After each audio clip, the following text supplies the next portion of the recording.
Salamat ulit sa inyong suporta at tiwala sa laging pagpanood sa ating mga video, sa inyong suporta, sa inyong pag-subscribe na rin yung sa mga bagong nag-subscribe po sa ating YouTube channel. Maraming salamat ulit at wala ko listahan dito sa yung magpa-shoutout pala. Mayroon ako kanina kailang galing kasi ako sa trabaho kaya hindi ko kapag-lista kani. Pasensya na kayo. Patawad lang muna ngayon ha. Tawad po kasi hindi ko nalista ho yung gagawin ko dapat na mga shouting ba natin. Naugalian na rin natin sa tuwing mag-vlog. So pasensya na ho, ulitin ko. At ingat na lang ho tayong lahat. Kasi ngayon nga ang dapat tayo nasa maayos na kalagayan. Ito. Balita. Medyo hindi sariwa pero pwede nating pagtiyagaan. Ito yung nangyari kay Claire Castro. Tinanong to siya ni Ivan Mayrina sa GMA7 na tungkol ho dito sa pag-cooperate.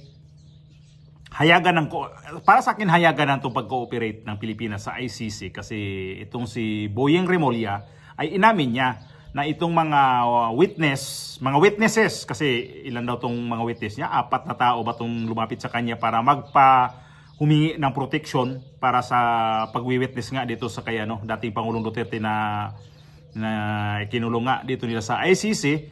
So ito si Claire Castro tuloy ay in-interview sa kanilang mga press briefing na kaugalian nila yan sa Malacanang na may mga press briefing diyan. So si Claire Castro, ang layo talaga ng sagot niya. Mga kapatid, ang layo talaga ng sagot. Ang tinatanong ni Ivan Mayrina kung tuluyan na ba talaga tayong makipag-cooperate sa ICC. Kasi ang sinabi ni Boyeng Remulla, may mga mga witness na natin sa protection sa ICC. Pero ang kanyang sagot, ang layo talaga. Ayan yung video, pasok ko yung video. First question, Ivan Mayrina, GMA News. Happy birthday, Yusek. Good morning. Thank you. Sinabi po ni Secretary Boyeng Remulla ng Department of Justice na nakikipagtulungan ang kanyang kagawaran sa ICC para protektahan ng mga witnesses sa kasong crimes against humanity ni Pangulong Duterte. Unang tanong po, ito ba'y may basbas ng Pangulo at ito na ba ang posisyon ng bansa na makikipagtulungan na tayo sa ICC? Parang sa ating pagkakadinig ay tutulungan ng DOJ ang mga witnesses para makapag-testify, para mabigyan ng hustisya ang dapat na mabigyan ng hustisya. Hindi directly makikipagtulungan sa ICC. But this is upon the request of the ICC. Still, ang tutulungan po natin ay ang kapwa nating Pilipino na nangangailangan ng tulong para mabigyan sila ng hustisya. At yan din naman po ang sinasabi ng Commission on Human Rights at ating kausap. Ito po ang kanilang mensahe.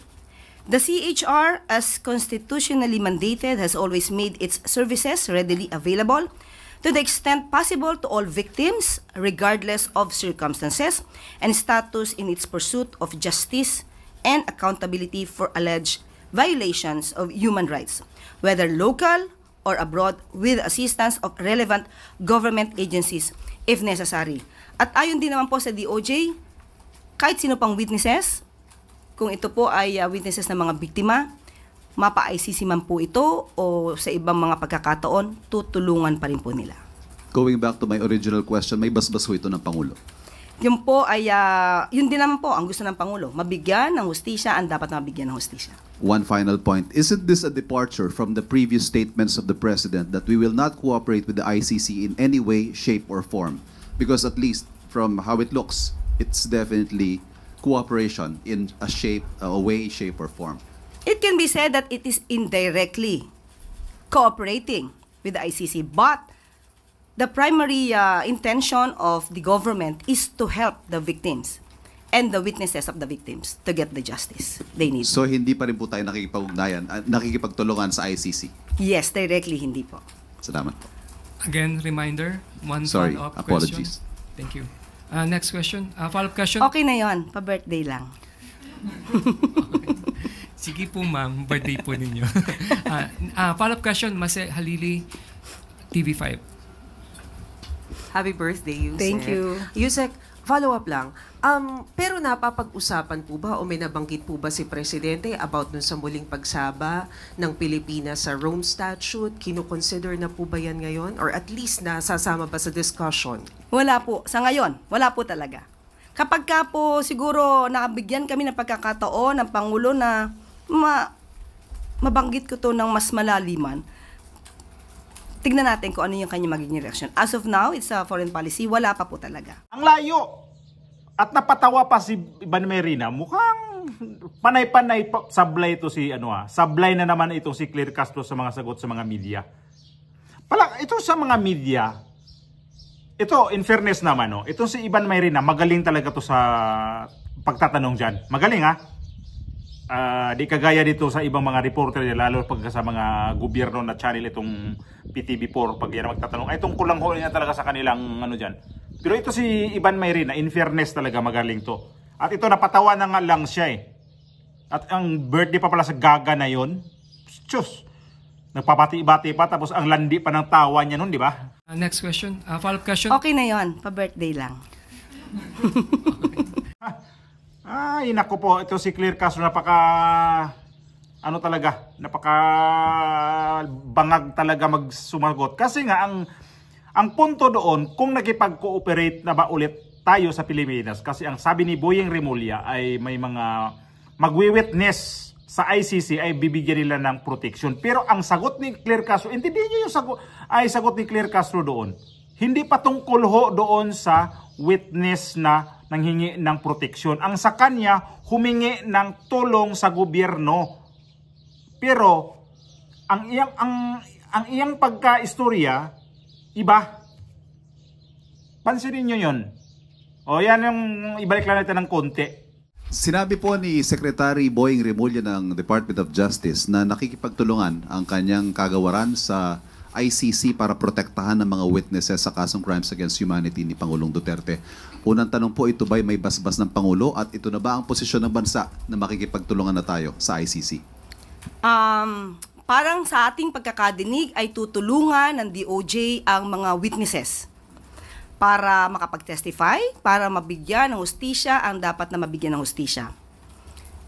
Hindi directly makikipagtulungan sa ICC. But this is upon the request of the ICC. Still, ang tutulungan po natin ay ang kapwa nating Pilipino na nangangailangan ng tulong para mabigyan sila ng hustisya. Layo, di ba? Ang layo. Ang layo talaga. So ito yung kay Boyeng Remulla na sinasabi niya na humingi ng proteksyon nga itong mga ICC sa dito sa gobyerno ng Pilipinas. Meron po bang official communication from the ICC regarding protection of possible witnesses? Ongoing na yan.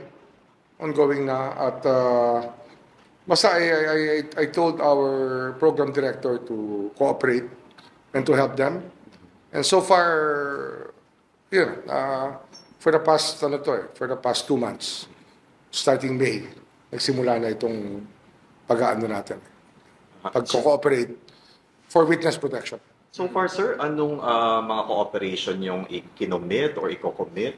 Basta we will protect the witnesses. Whatever it takes to protect the witnesses, we will do. Because the prosecution will rely on these witnesses to prove their case. Up to hanggang sa dahig po? Hindi, hanggang dito lang sa Pilipinas, siyempre pagkatignon kanila na yan. Pero habang nandito yan, it's also our obligation to help them. Kasi if we can protect witnesses for other cases, why not in this case? Sir, DOJ mainly ang kausap na ICC? Yes. Yung isang branch natin. For witness protection.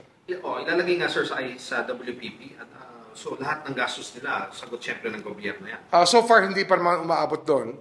But yung mga arrangements na kinakailangan gawin, responsive lang tayo, basta may pangangailangan. We bridge the different gaps. Basta nangangailangan sila ng tulong, they just inform our people and we respond accordingly.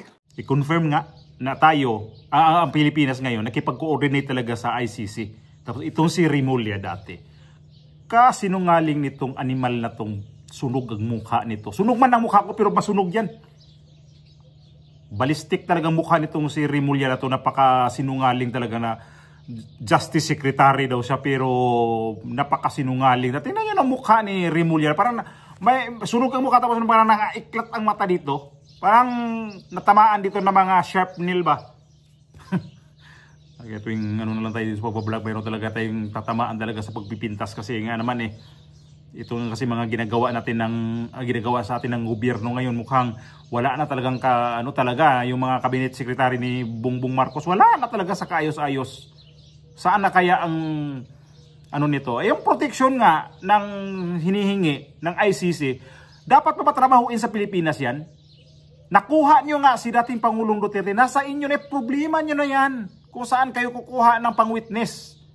Tapos hihingi kayo ng saklolo, baka daw pakialaman o anong gagawin dyan sa mga witness para kay sa laban kay laban kay dating Pangulong Duterte. Anong laban pa kay dating Pangulong Duterte? Nasa inyo na nga yan, nakulong na nga tapos humingi pa kayo ng ng protection diyan. Maglagay kayo ng sunblock. Para talaga maproteksyonan niyo yan. Tapos itong si Claire Castro, ang layo talaga ng mga sinasabi niya. Dapat kasi makinig siya kasi ang layo talaga, Claire, hindi clear para sa iyo, hindi clear ang sagot mo, hindi clear intindihin yung mga sinasabi mo. Itong babae na to, may sinasabi ko nito na grabe maano ka ba? Parang madala ka sa kanyang pagmumukha na hindi naman siya pangit. Hindi naman siya pangit pero pag nagsalita, mukha talagang basa lagi ang lagi na lang tinitira kasi nga ito si Claire Castro, vlogger kasi to. At ang kanyang mga content lagi against sa mga Duterte. Kaya ito siya, hanggang sa preskon, madadala niya doon yan. Nagiging niya na, habit na talaga na mang-aaway talaga sa mga Duterte. Kahit sinong Duterte dyan, kahit mga kaalyado ni Duterte, kahit mga ni Duterte dyan, mga vlogger nga, tinitira niya.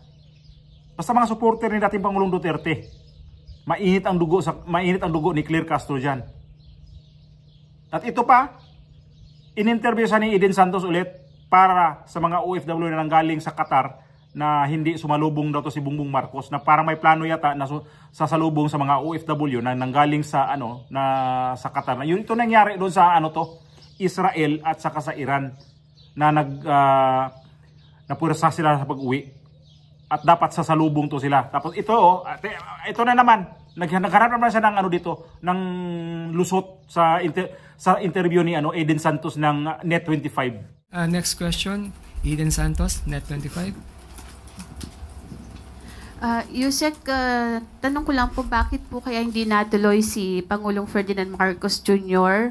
doon sa pagsalubong sa mga OFW from Israel nung Tuesday po? Di ba meron siyang schedule morning pero na-cancel dahil na-delayed yung flight.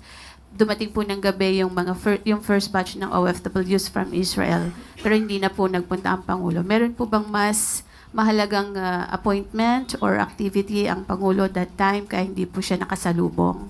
Anong oras po ba dumating? Gabi na po. So most probably hindi po kasi yan yung naka-schedule sa Pangulo. At kapag po kasi ganito, nadidelay po yung flight, hindi po natin kabisado kung ano ang oras ng dating. So hindi naman po intensyon kasi 11 o'clock mukhang baka po ang Pangulo na yan ay nagpapahinga at naabisuhan na lang po siya. Siguro marahil ay the following day na po. So hindi po natin alam. Hindi po kasi natin alam ang tunay na sitwasyon, kaya mahirap po tayong magbigay ng anumang judgment na kung may mahalaga bang ginagawa ang Pangulo para hindi masalubong ang ating mga kababayan na nagmula sa Israel. Ang sabi niya, delayed daw delayed, baka daw delayed yung di na daw yun priority ng dating Pangulo, baka daw nagpahinga na ayos pahinga na daw. Sana magpahinga na lang tuluyan yung mga ganyang klaseng tao, nagtatrabaho siya ng ayos daw. Sana tuluyan na lang magpahinga, yan na hindi magising. Ayos Mga OFW talaga si Bongbong Marcos, wala talagang pakialam yan siya kagaya sa atin mga OFW.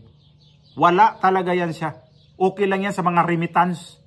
Ang laki ng, parang yung tatay yan siya, tapos yung anak niya nagtatrabaho, tapos pagbigyan ng salapi sa kamay, ang dalawang kamay pa ganyan, halos hatakin yung braso ng anak niya para dagdagan pa yung ano ng ibibigay. Ganyan ang ugali ni Bongbong Marcos dito sa ano natin, sa mga remittance ngayon. Tapos wala man lang isang mga project para sa mga OFW. Tapos sabihin niya naman yung mga pakapi-kapi diyan sa ano, sa NAIA nung ginawa ni dating administrator si Arnel Ignacio. Sa kanya daw yan na ano, administrasyon. Ay, ang hirap talaga nito mag-ano. Ang hirap niya, mahilig siya sa ano nga eh. Yung mang-angkin na hindi sa kanya. Tapos, yung mga hospital dito sa may, ano, sa may norte, di ko alam kung inami, kahit dating Pangulo pa yun ha. Ay, naku naman. Ano siya eh, yung mahilig mag-credit na hindi naman sa kanya. Pakauwaw lang nito tawanan eh. Kabagag na ang presidentihan eh. Ang kapal ng mukha mo talaga. Siguro, kung ano na naman ang ano nito, pag ang sasabihin niya, pag masumasablay nga yan siya, lagi niyang binabalikan ang mga palpak, mga Duterte. Pero ito yung mga nagawa ni dating Pangulong Duterte, sa kanya yan daw. Yung mga ano dyan, yung mga lounge, di pa rin kapasok dyan. Yung mga lounge dyan sa may Terminal 1 at Terminal 2. Terminal 2 ba? Yung may isa na naman dyan na ano, para sa mga OFW. Hindi ko nakasubok dyan pumasok. Subukan ko nga yan pag makabakasyon ulit ang Pilipinas. Para matikman naman natin ang ano natin, pinagpaguran, no? Yung katas natin ng mga OFW. Lalo sa matagal na tayo dito sa ibang bansa na ang tagal na natin na ano, nagpapadala ng mga remittances sa Pilipinas. Tapos mga ganyan. Tuwing sa bagay, di naman, tuwing bakasyon na naman tayo, makikinabang yan eh. Ay, subukan natin tingnan kung ano talaga. Kasi maganda daw dyan eh. May mga pakapi-kapi pa daw eh. Baka may lamay lagi dyan. Baka lalamayan na si Bongbong Marcos. May pakapi-kapi. Maganda daw. Masarap daw kapi dyan. Kaya ako mahilig pa naman ako sa kapi, sa totoo lang. Baka may coffee tayo dyan minsan, no? Tingnan natin kung makabakasyon tayo. Para ma-vlog din natin doon na ito yung katas namin. Inamin na ni Bongbong Marcos na siya daw nagpa-implement nito. Pweh! Animal ka, Bongbong Marcos ka. Sarap ka lunurin ng kape sa isang baldi ba, tapos ilublob yung ulo para mahimasmasan yung utak nitong puro na lang to si cocaine na decaf. Lagyan to ng decaf natin para di na to ano, di na to magiging nervyoso tong animal na to. Tapos mga ganyan, tamad-tamad mo naalala ko rin to yung ano, yung dalawang piloto na nag-crash yung eroplano, na hindi to siya hindi to sumalubong sa dalawang piloto. Ang inutusan lang yun si itong si Gibo Teodoro. Samantala si dating Pangulong Duterte sa mga ganyan, pag mga mga Air Force, mga basta related sa mga mga sandatahang sa Pilipinas. Ay nako, si dating Pangulong Duterte, maalala ko yun. Napaka-aktibo sa mga ganyan. Manang hospital na tinamaan doon sa mga bakbakan kung saan man. Pinuntahan niya na dati sa sa Veterans Hospital, di ba? Veterans Hospital. Oh, yun, sa may nga, sa Quezon City, pinuntahan niya yun. Pero ito si Bongbong Marcos, ni isa nito, wala tong pinuntahan. Baka to ngayon, tawag nito, magkugi ba, magsipag. Kaya mag-eleksyon na, magsusunan na para iikot niya. Yun ang niya, balandra niya sa kanyang suna sa sunod buwan. Tapos itong nangyari yun, kakahiya yun na-delay daw yung flight. Hindi naman sinabi na-delay ang flight eh. Qatar, alam ko ang oras ang dating ng Qatar sa Pilipinas Pag sumasakay ka ng Qatar Airways, ang dating talaga sa Pilipinas yan, 7 PM ang dating dyan. Hindi yan dumarating ng alas 11. Wala naman sinabi alas 11. Tapos ang sarap, alas 11 tulog na. Dapat ganyan, nasa ka. Uy, nandiyan na pala mga OFW. Sige, antayin nyo ka dyan. Pakisama na lang sa amin mga OFW. Kasi ang laki ng pakinabang mo sa amin. Ilang bilyon ang annual namin dyan sa Pilipinas, ang padala namin dyan. Tapos yung ibang mga OFW dyan na sobrang diehard kay dating Pangulong Bongbong Marcos, usapan ninyo na si Bongbong Marcos. Wala pakialam na sa mga parehan na to, mga OFW. Napa na yung mga gihimong project sa mga parehan na to ron? Wala. Naglustay lang ng pera yan sa mga OFW. Tapos pagkaganyan na yung natinamaan ng kamalasan doon sa sa Israel at saka itong sa Iran, wala ni anino, wala hindi sumalubong sa NAIA. Di pahiya dito sa napahiya to sa dalawang reporter, Eden Santos at si Ivan Mayrina. Pahiya siya dito. Ang sagot niya ang layo. Gumagawa kasi itong si Claire Castro ng mga sagot ba na hindi nga akma doon sa mga tanong. Yung gusto ba niya na tanong mo, hindi ito yung sagot ko, bahala ka dyan, basta ito yung titirahin ko pa rin itong dipinsahan ko itong administrasyon na to. Yun ang sinibig kong sabihin. Yun lang ho, yun ang ni Claire Castro. Pasaway talaga. Sulintik talaga to si Claire Castro kasi maglive-in na lang kayo para maganda sigurong kayo nga puro kayo mga sinungaling. Maglive-in na lang kayo diyan kasi napakaano nyo na Wala kayong pakialam na sa paligid ninyo na kahit na kasinungalingan na sige.